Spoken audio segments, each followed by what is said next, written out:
Before the Baltimore Ravens traveled to New Orleans on Monday to do battle with the New Orleans Saints, they traded for Chicago Bears star linebacker Roquan Smith before Tuesday's deadline. Before we get into that, drop us a like and hit the subscribe button to see us talk sports on the daily. But man, I'll toss it up to you, man. What do you make of this Roquan addition to the Ravens? And do you think that, it means that they're going to win this AFC North? Yeah, I think it was a smart trade. It obviously worked out for Chicago, who they didn't use that second-round pick to go get Claypool, but it probably gave them the confidence to go after it. No doubt. Roquan definitely fills a need that they had, but overall, it's going to help maybe a little bit, but that's not why this Ravens team is going to have success. Like, they've already kind of been the dominant team in the AFC North, and this AFC North is not as good as we actually thought it was going to be.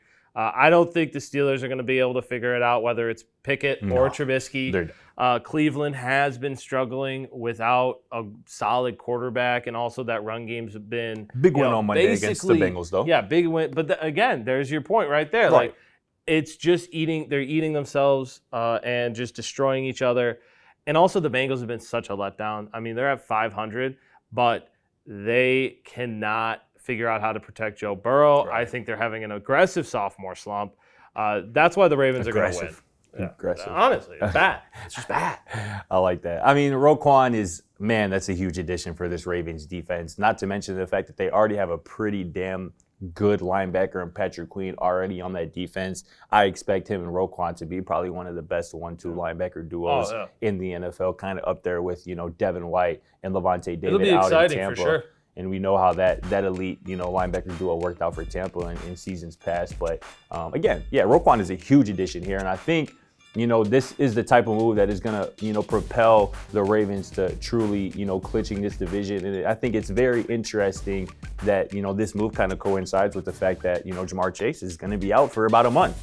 I think that's about a month, where, your biggest rival in the division is without, arguably their best offensive weapon, and you add a defensive weapon like Roquan Smith, who is leading the entire NFL in tackles, and he's been up there since he's been in the NFL. So this is a huge addition. And obviously Roquan has limitations, in the pass game, and you're going to have to figure out what to do with him after this season when he most assuredly wants to see a big contract. But for this season, this is a huge add for the Ravens. I think this solidifies them as the AFC North champions. I'm not ruling out the Bengals yet. You might be. I am. I'm not ruling out the Bengals just yet. So you don't even think the Bengals are going to make the playoffs this season? I mean, with how tough the AFC is and all the issues that the Bengals have, let's just take away the Jamar Chase thing, because obviously that's massive. Right. They still, like I've said in an earlier episode, I don't trust them because they went out and tried to fix the biggest issue they had, and it hasn't been fixed. And you could talk about finding chemistry and all of that. We are 10 weeks into the season.